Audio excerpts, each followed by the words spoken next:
Olá, turma! Hoje a aula será sobre morfossintaxe do substantivo.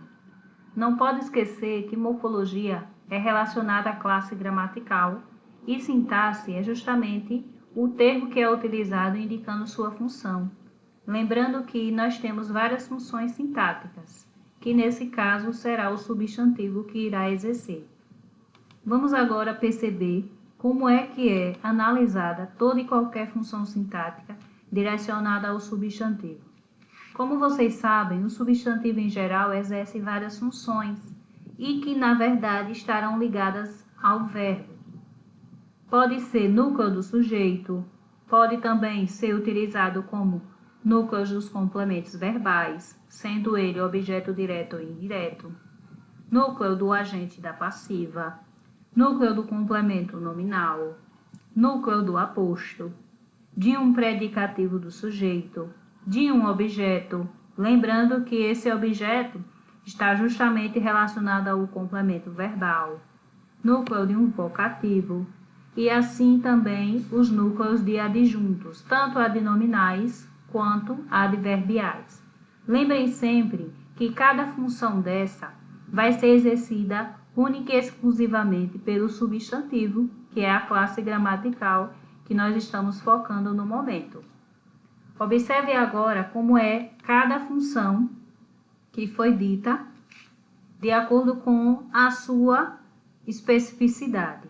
Observe então, dentro de cada oração, como é que vai funcionar a análise sintática do substantivo.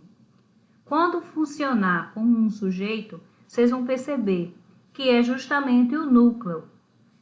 Portanto, vendas crescem no final do ano.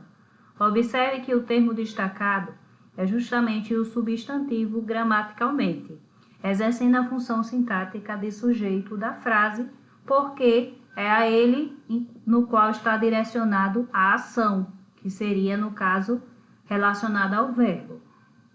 Predicativo do sujeito, vocês lembrem também, que é aquele que caracteriza o sujeito consequentemente. Nós temos aí na segunda frase, Felipe é astrônomo. Perceba então que astrônomo é a característica, é o predicativo do sujeito, que é Felipe. Consequentemente, você tem aí a situação justamente de predicativo. O predicativo do objeto, consequentemente, é a direção que se dá característica ao objeto. Consideraram o técnico herói. Consequentemente, o verbo que aí está, consideraram quem? O técnico. Herói seria a característica justamente do objeto, que nesse caso aí é o técnico que está funcionando como complemento do verbo consideraram. Quando tiver um predicativo do objeto, é porque o verbo ele será transitivo. Nesse caso, consideraram. Pede um complemento, mas sem preposição. Então, não esqueçam que quando há um predicativo do objeto, é porque o verbo que está na frase, ele é transitivo. Ele pede complemento, mas sem precisar da preposição nesse caso.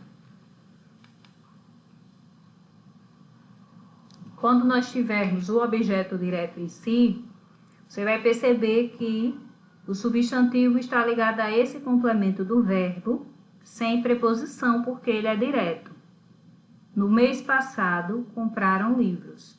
Então, o complemento do verbo comprar pede justamente esse complemento que é livros, que na verdade é o substantivo gramaticalmente, funcionando como objeto direto da frase.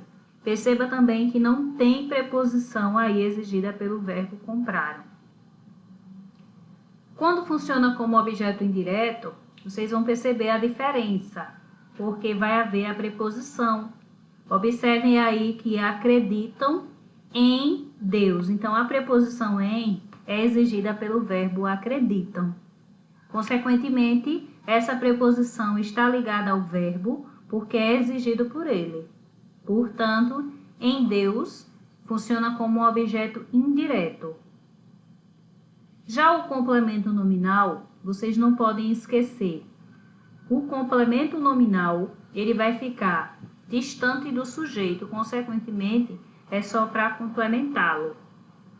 Na maioria das vezes, o complemento nominal ele vai ser um substantivo, como é o que nós estamos trabalhando, gramaticalmente.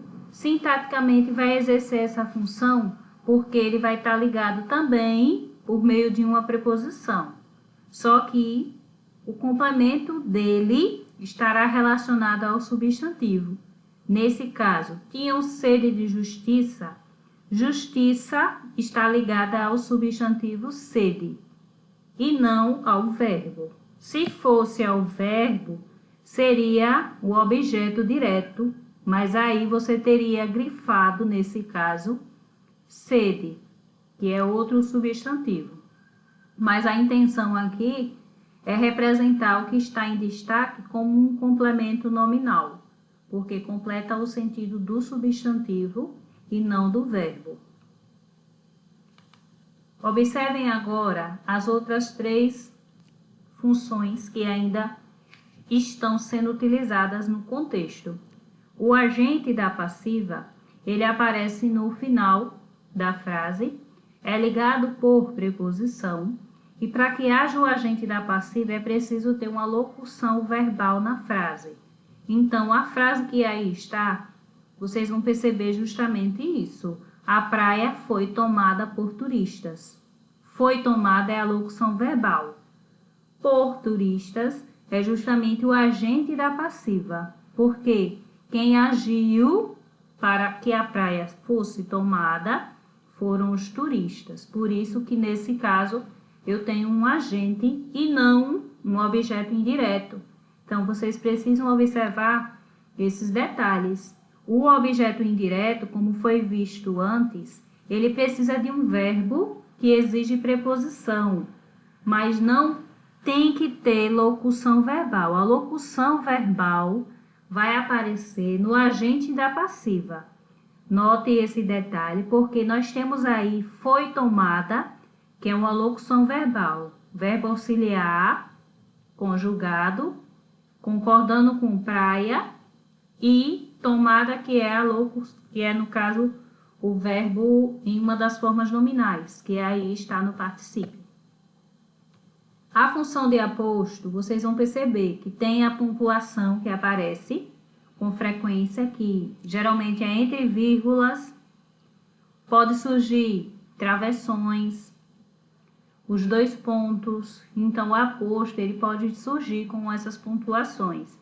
E vocês vão perceber também que o aposto ele é a explicação de um termo antecedente, é uma explicação a mais. A mulher de H, Helga, estava nervosa. Perceba aí que já foi falado que era a mulher de H, e aí entre vírgulas foi usado o nome dela, por isso que é um aposto. Como vocativo, vocês têm alunos, comportem-se. Lembrando sempre que vocativo é um chamamento. Se é um chamamento, é preciso que se use a vírgula. Alunos, nesse caso, como vocês sabem, nós estamos trabalhando substantivo e a parte sintática dele. Morfologicamente, é substantivo. Sintaticamente, funciona como vocativo, para que vocês não confundam com um sujeito, porque não pode ser sujeito nessa situação, até porque o sujeito, ele não pode ser separado do verbo, nem também do seu predicado. Consequentemente, aí só pode ser o vocativo. Então, nós vimos aqui morfossintaxe do substantivo. Na próxima aula, vocês verão a análise de alguns gêneros textuais, focando justamente essa parte de morfossintaxe. Obrigada a todos pela atenção. Até a próxima aula.